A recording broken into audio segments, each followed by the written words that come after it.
सन्माननीय अध्यक्ष महोदय, नियम 293 अन्वये विरोधी पक्षानं जो प्रस्ताव या ठिकाणी सादर केला आहे त्याच्यामध्ये सन्माननीय सुनील प्रभुसाहेब, सन्माननीय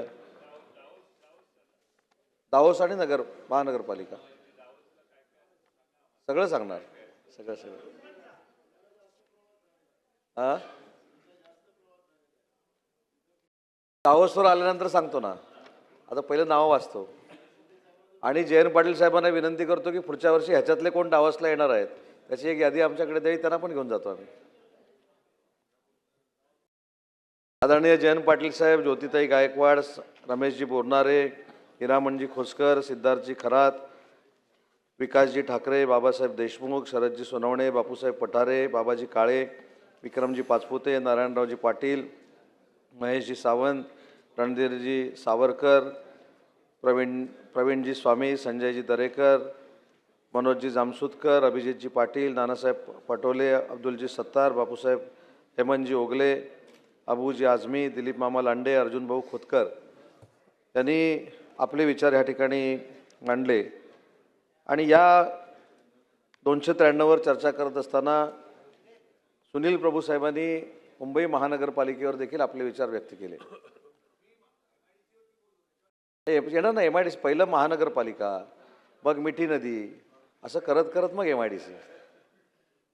आणि त्याच्यामध्ये सगळ्यात महत्त्वाचा मुद्दा जो खरोखरच सुनील प्रभू साहेब आपण या ठिकाणी मांडला ते म्हणजे मुंबई महानगरपालिकेच्या जे FD आहेत त्याच्यावर देखील आपण या ठिकाणी चर्चा केली. आणि याच्यामध्ये असं सांगण्याचा प्रयत्न केला की 91,000 कोटीच्या ठेवी होत्या, परंतु त्या आता 12,000 कोटीनं कमी झालेल्या आहेत. त्याच्यामुळं हा मुद्दाम ठेवी मोडण्याचा कार्यक्रम सरकारनं केलेला आहे. प्रशासक असताना 12,000 कोटी रुपयाच्या ठेवी मोडून विकासाची कामं सुरू केलेली आहेत. खरं तर सुनील प्रभू साहेबांनी जी माहिती घेतलेली आहे किंवा सुनील प्रभू साहेबांना ज्यांनी कोणी माहिती दिलेली आहे ती फार चुकीची आहे.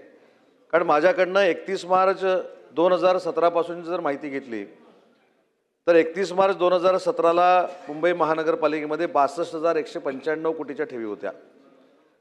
त्याच्यानंतर 31 मार्च 2018ला 72,000 कोटी रुपयाच्या ठेवी होत्या.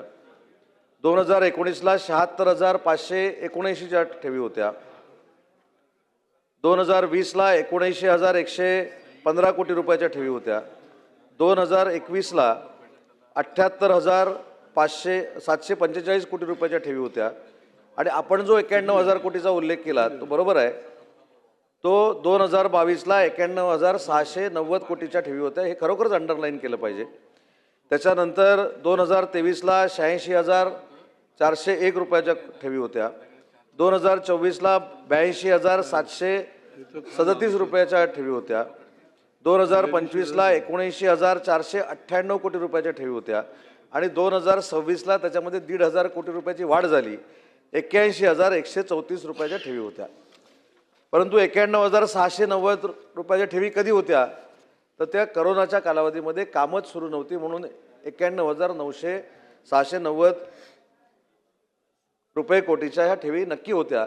परंतु आपण जर 2017 पासून 2026 पर्यंत ठेवींचा आलेख जर बघितला तर कुठेही या ठेवी 500 ते 700 कोटी रुपयाच्या पलीकडे कमी जास्त झालेलं नाहीत. आणि इथे एक शंका व्यक्त केली गेली की याच्यावर जो पेन्शनचा प्रश्न आहे, कामगारांच्या पगाराचा प्रश्न आहे, याच्यातले कुठचेही पैसे आपण खर्च करत नाही. त्याच्यासाठी आपण 5,500 कोटी रुपये वेगळे आपण शिल्लक ठेवलेले आहेत. त्याच्यामुळे त्या कर्मचाऱ्यांवर किंवा त्या पेन्शन घेणाऱ्या लोकांवर कुठेही अडचण येणार नाही आर्थिक, अशा पद्धतीचे महानगरपालिकेनं 100% प्रोव्हिजन करून ठेवलेली आहे. आणि म्हणून सगळ्यात जो महत्त्वाचा मुद्दा आपण या ठिकाणी मांडलात की FT मधले 12,000 कोटी रुपये कमी करून आपण इन्फ्रास्ट्रक्चरच्या कामासाठी दिलेले आहेत. आता ठेवीमधले पैसे काढून इन्फ्रास्ट्रक्चरला देण्याची ही काय पहिलीच वेळ नाही आहे. पण आपण जर रेशो बघितला तर याच्या अगोदर देखील म्हणजे प्रभूसाहेब महापौर असताना मला माहीत नाही, परंतु त्याच्यानंतर देखील अनेक वेळा या ठेवीमधले पैसे काढून इन्फ्रास्ट्रक्चरसाठी देखील खर्च केलेले आहेत. परंतु आपण 2021-22चा जो उल्लेख केला त्याच्या संदर्भात 91,000 कोटी रुपये होते, याच्याबद्दल दुमत असण्याचं काही कारण नाही. परंतु मागच्या वर्षीच्या ठेवी 79,708 कोटीच्या होत्या आणि त्याच्यामध्ये 1,500 कोटी रुपयाची वाढ झाली. याची देखील प्रामुख्यानं नोंद सुनील प्रभूसाहेब तुम्ही आणि सगळ्या मुंबईच्या आमदारांनी घ्यावी ही मला सूचना वजा विनंती करायची आहे. दुसरा आपण या ठिकाणी मुद्दा मांडला की इन्फ्रास्ट्रक्चरची कामं जी चालू आहेत ती किती टक्के पूर्ण झालेली आहेत. इन्फ्रास्ट्रक्चरच्या कामामध्ये टप्पा 1 मध्ये ज्या काही तक्रारी झाल्या होत्या त्याच्यानंतर त्याची रिटेंडर निघाली, ही देखील वस्तुस्थिती खरी आहे. परंतु जिथं तक्रारी झाल्या होत्या तीच टेंडर पुढे नेण्याचं काम BMCनं केलं नाही किंवा महाराष्ट्र शासनानं केलं नाही. आज एकूण पूर्ण रस्ते जर आपण बघितले तर 1048 हे रस्ते पूर्ण झालेले आहेत आणि त्याची लेंथ जी आहे ती 278.83 किलोमीटर हे मुंबई शहरातले रस्ते पूर्ण झालेले आहेत. टप्पा पहिला जो आहे त्या पहिल्या टप्प्यामध्ये सुमारे 79.54% काम पूर्ण झालेलं आहे आणि दुसऱ्या टप्प्यामध्ये 56.52% काम हे इन्फ्रास्ट्रक्चरचं पूर्ण झालेलं आहे. सन्मान्य सदस्यांनी अजून एक महत्त्वाचा जो मुद्दा मांडला त्याच्यामध्ये मुंबई महानगरपालिकेच्या विकासात्मक कामावर परिणाम होतो अशा पद्धतीची भूमिका देखील सुनील प्रभू साहेबांनी मांडली. पण सुनील प्रभू साहेब मला प्रामुख्याने इथं सांगितलं पाहिजे की काही गोष्टी या आपण सगळ्यांनी मिळून स्वीकारल्या पाहिजेत. मी जसं सांगितलं की 91,000 कोटीच्या ठेवी होत्याच, 100% होत्या, पण त्या करोनाच्या कालावधीमध्ये होत्या. आता त्या 81,000 कोटीच्या आहेत आणि 500-700 कोटी रुपये हे पाठीपुढे होत राहतात दरवर्षी, हे मी मान्य केलं. परंतु मिठी नदीमध्ये काय झालं हे देखील सांगतो ना, त्याच्यावर पण येतो. नाही 91 का होते आता त्याच्यामध्ये मी बोललो तर परत वरूनजी राजकीय होईल. 91 मध्ये काम होतं, कोविडमध्ये कोणीच काम केलं नाही. कोविडमध्ये लक्षच आपलं दुसरीकडे होतं, त्याच्यामुळे त्या 91,000 कोटी राहिल्या होत्या. त्या आता 79,000 कोटीवर देखील आल्या होत्या आणि यावर्षी त्याच्यामध्ये जवळजवळ 1.5 ते 2.5 कोटीनं वाढ झाली आणि म्हणून ती 81,000 कोटीवर गेलेली आहे. दुसरा मुद्दा जो आहे तो मुंबईच्या विकासाच्या दृष्टीनं आहे. पण मिठी नदीच्या बाबतीतला आपण जर उल्लेख या ठिकाणी करायचा म्हटलं तर मिठी नदीचं काम सगळं 1200 कोटीमध्ये काय जिवंत आहे आणि काय नाही हे पण सगळं सांगणार आहे. पण मिठी नदीनंतर सांगणार आहे. मिठी नदीचं काम अध्यक्ष महोदय हे 2006ला सुरू झालं, आपल्या सगळ्यांना माहिती आहे. MMRDAकडे हे काम होतं. 2012ला हे महानगरपालिकेकडे घेण्यात आलं आणि महानगरपालिकेकडे काम घेतल्यानंतर जी कामाची प्रोसिजर सुरू झाली त्याच्यानंतर त्या महानगरपालिकेच्या कामाची चौकशी देखील लागली. महानगरपालिकेच्या कामाची चौकशी लागल्यानंतर त्याच्यामध्ये 65 कोटी रुपयाचा फ्रॉड झालेला आहे असं देखील निदर्शनास आलं आणि त्या 65 कोटी रुपयाचा फ्रॉड कशा पद्धतीनं केला तो देखील एक महत्त्वाचा भाग या चौकशीमधनं पुढे आला. म्हणजे एकच डंपर, एकच ट्रॅक्टर, त्याच्यामधले मातीचं माप घेतलेलं नाही, परंतु ते ट्रॅक्टर ते डंपर रिपीटेडली दाखवण्यात आले आणि त्याच्यामधले जर फोटो आपण बघितले तर ते जवळजवळ 3.5 लाख फोटो हे त्या यंत्रणेकडनं तपासायचे होते. त्याच्यातले 2 लाख फोटो आपण तपासले आणि 2 लाख फोटो तपासल्यानंतर लक्षात आलं की जे डंपर आपण दाखवले होते त्याच्यामध्ये गाळ पण नव्हता. त्याच्यामुळे त्या सगळ्या सिस्टीममध्ये मला अजिबात जायचं नाही. त्याच्यावर 12-13 लोकांवर कारवाई झाली. त्या कारवाईमध्ये अजून कोण कोण होता, केतन कदम कोण होता, त्याचे किती नाईट बार होते या बाबतीमध्ये पण मला खोलात जायचं नाही. त्याच्यानंतर सँटनो मोरिया कोण होता हे देखील मला सांगायला जायचं नाही.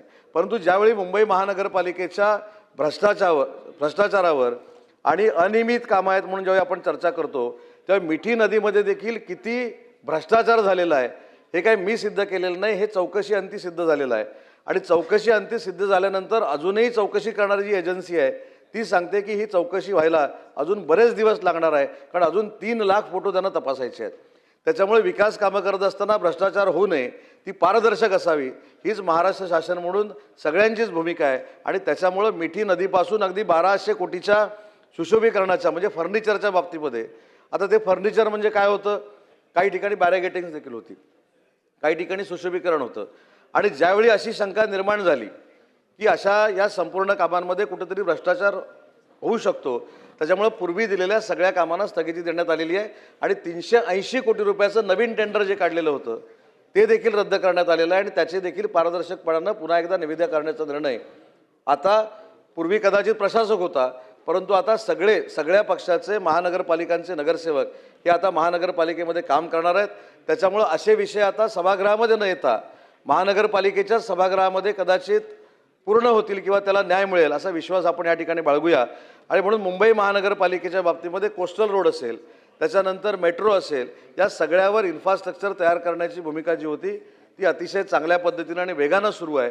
पण या सगळ्या बाबतीमध्ये मुंबईचे सर्वपक्षीय जे लोकप्रतिनिधी आहेत त्यांना देखील मला एक विनंती करायची आहे की मुंबई हे आंतरराष्ट्रीय शहर आहे आणि मुंबईच्या आंतरराष्ट्रीय शहरामध्ये चांगले प्रकल्प आणण्याचा प्रामाणिकपणाचा प्रयत्न BMC पण करते, महाराष्ट्र सरकार देखील करतं आहे आणि म्हणून त्या सगळ्या प्रकल्पांना या सगळ्या आमदार महोदयांनी पाठिंबा द्यावा. चुकत असेल ते देखील निदर्शनास आणावं. परंतु मुंबईच्या आंतरराष्ट्रीय शहराला विकासात्मक ताकद देण्याची जबाबदारी ही फक्त शासनाची नाही तर सर्वपक्षीय लोकप्रतिनिधींची आहे, हे देखील या ठिकाणी मी नमूद करतो. जालना नगरपालिकेच्या बाबतीतले देखील या ठिकाणी प्रश्न मांडले गेले. अमरावती महानगरपालिकेच्या बाबतीतले देखील या ठिकाणी प्रश्न मांडले गेले.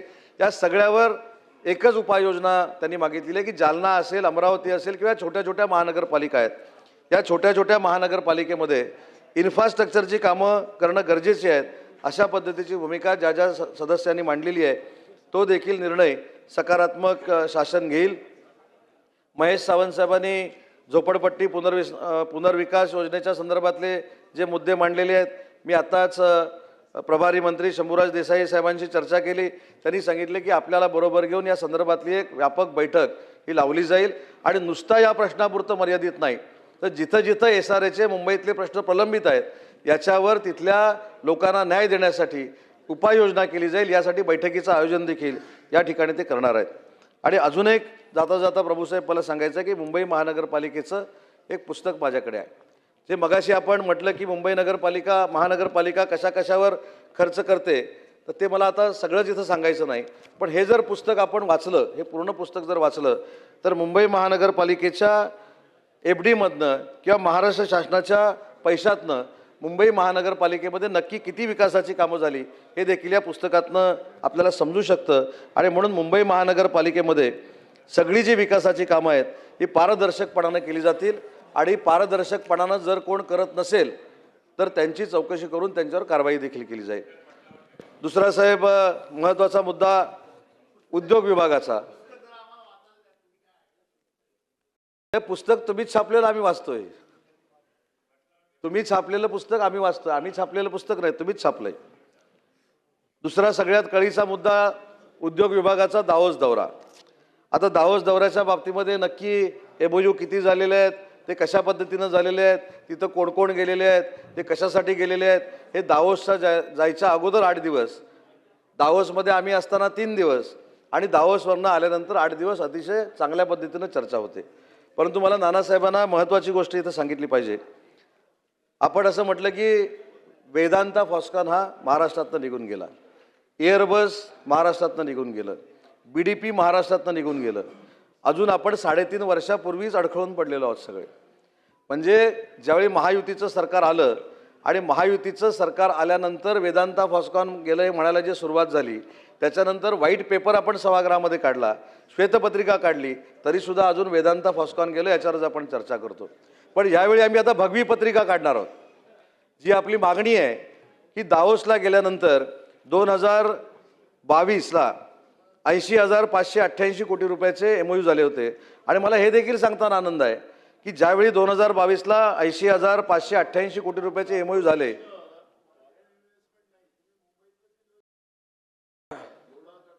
नाही नाना अजून पहिल्याच पानावर आहे, अजून 4 पानं बाकी आहेत. सांगतो ना, ते पण सांगतो, त्याच्यावर पण तुमच्या मनामध्ये एकही शंका मी ठेवत नाही. सगळ्या शंकेचं मी निरसन करतो. अजिबात चिंता तुम्ही करू नका. उद्या विदर्भामध्ये चंद्रपूरला जो एक फार मोठा प्रोजेक्ट येतोय त्याचं भूमिपूजन आहे. त्याच्यामध्ये देखील फॉरेन डायरेक्ट इन्व्हेस्टमेंट आहे जवळजवळ 40,000 कोटी रुपयाची. त्याच्या भूमिपूजनाला देखील आपण आलं पाहिजे, म्हणजे आपल्या शंका दूर होतील. तर 2022ला 80,300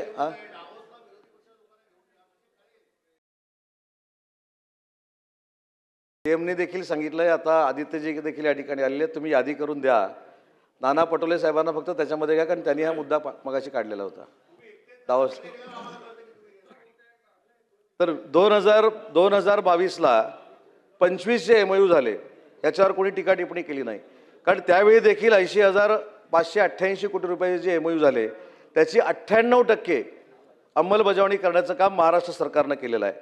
2023ला 1,37,393 कोटीचे MOU झाले. 2024ला 3,16,000 कोटीचे झाले. 2025ला 12,23,000 कोटीचे झाले आणि 2026ला 31,25,000 कोटीचे झाले. मला याच्यामध्ये थोडं करेक्ट करायचं आहे की या वर्षीचे जे 31,25,000 कोटीचे MOU झाले आणि त्याच्यावर जयंत पाटील साहेब देखील असं म्हणाले की हे सगळे MIDCचे MOU आहेत. ते सगळे MIDCचे MOU नाहीत. याच्यामध्ये उद्योग विभागाचे 15,15,000 कोटीचे MOU आहेत, MMRDAचे 15,10,000 कोटीचे MOU आहेत आणि MSRDCचे 1,100,000 रुपयाचे MOU आहेत. त्याच्यामुळे असं बायफर्केशन जर आपण केलं तर 31,25,882 कोटी रुपयाचे MOU या तिन्ही विभागाचे म्हणून झालेले आहेत.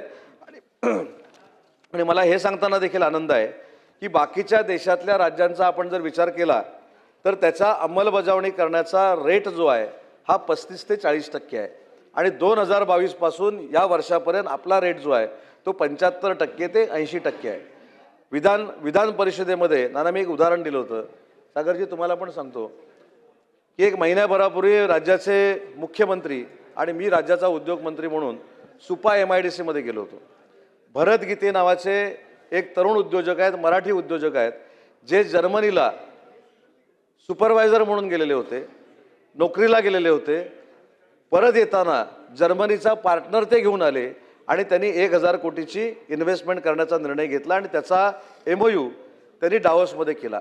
आपल्या सगळ्यांच्या लक्षामध्ये आलं की भरत गीते हा सुप्याचा आहे, अहिल्यानगरचा आहे आणि म्हणून अहिल्यानगरच्या भरत गीतेंचं डावोसमध्ये जाऊन MOU करायचं काम काय आहे.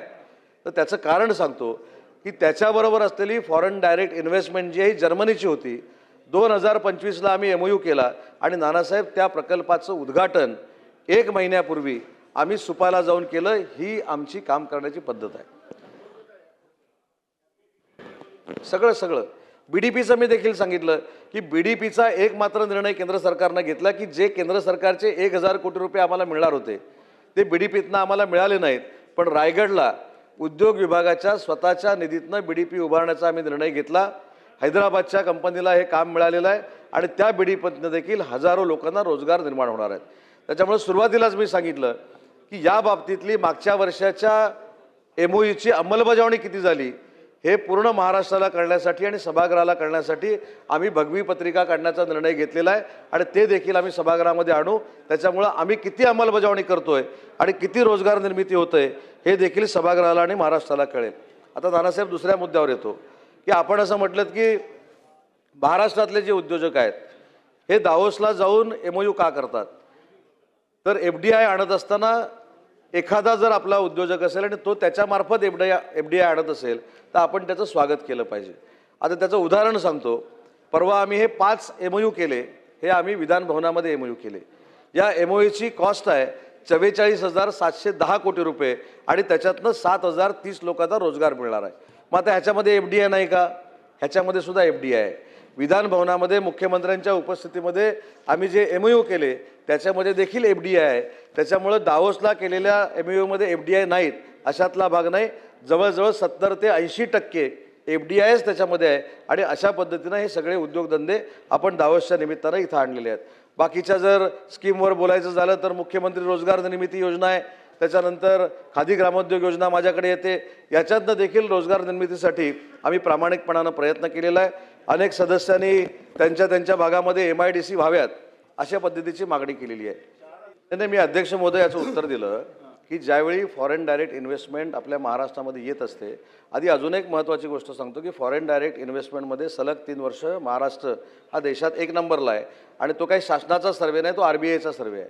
आणि त्याच्यामध्ये नानाभाऊंनी जो आता विषय सांगितला की एखादी इंडस्ट्री इथं आल्यानंतर त्याचा DPR बघितल्याशिवाय किंवा त्याचा फिनान्शियल पोझिशन बघितल्याशिवाय कुठेही MOU जरी झाला असला तरी पुढे त्याला फॅसिलिटीज मिळत नाहीत. कारण त्यांना फॅसिलिटी जर द्यायच्या असतील तर त्या कॅबिनेट सब कमिटीमध्ये जातात. त्या कॅबिनेट सब कमिटीचे अध्यक्ष हे राज्याचे मुख्यमंत्री असतात. त्याच्यामुळे तिथे या सगळ्या गोष्टी होतात. तुम्ही सांगितलेला प्रकल्प, त्याची इन्व्हेस्टमेंट आणि त्याची बॅलन्स शीट ही नक्की कशी आहे ही पडताळून नक्की बघितली जाईल. त्याच्यामध्ये काही दुमत असण्याचं काही कारण नाही. परंतु आता आपण छत्रपती संभाजीनगरमध्ये जिंदालनी जो प्रोजेक्ट सुरू केलेला आहे, इन्फ्रास्ट्रक्चर सुरू केलेला आहे, त्यांची बॅलन्स शीट स्ट्रॉंग आहे. गडचिरोलीमध्ये जर आपण गेलो तर देशातला सगळ्यात मोठा स्टील हब आता गडचिरोलीमध्ये होतोय. तिथं तुम्हाला माहिती आहे लॉईड्सनं कशा पद्धतीनं काम केलेलं आहे. तिथं देखील लाखो लोकांना आणि विशेषतः नक्षलवादी लोकांची जी मुलं आहेत त्यांच्या हातातल्या बंदुका काढून त्यांना देखील रोजगार देण्याचं काम या संपूर्ण गडचिरोली जिल्ह्यामध्ये चालू आहे. आणि म्हणून महाराष्ट्रामध्ये समतोल विकास असावा औद्योगिक, यासाठी उद्योग विभागाचा आमचा प्रयत्न सुरू आहे. अजूनही काही गोष्टी आपल्याला या ठिकाणी सांगता आल्या असत्या, परंतु ज्या योजना उद्योग विभागाकडनं आहेत त्या देखील आम्ही चांगल्या पद्धतीनं राबवतोय. आमच्या अंडर असलेली महामंडळं जी आहेत ती देखील आम्ही चांगल्या पद्धतीने राबवतोय. त्याच्यामुळे दावोसच्या बाबतीमध्ये नक्की काय होणार आहे या संदर्भातली सगळी माहिती भगव्या पत्रिकेच्या निमित्तानं आम्ही सभागृहामध्ये आणणार आहोत.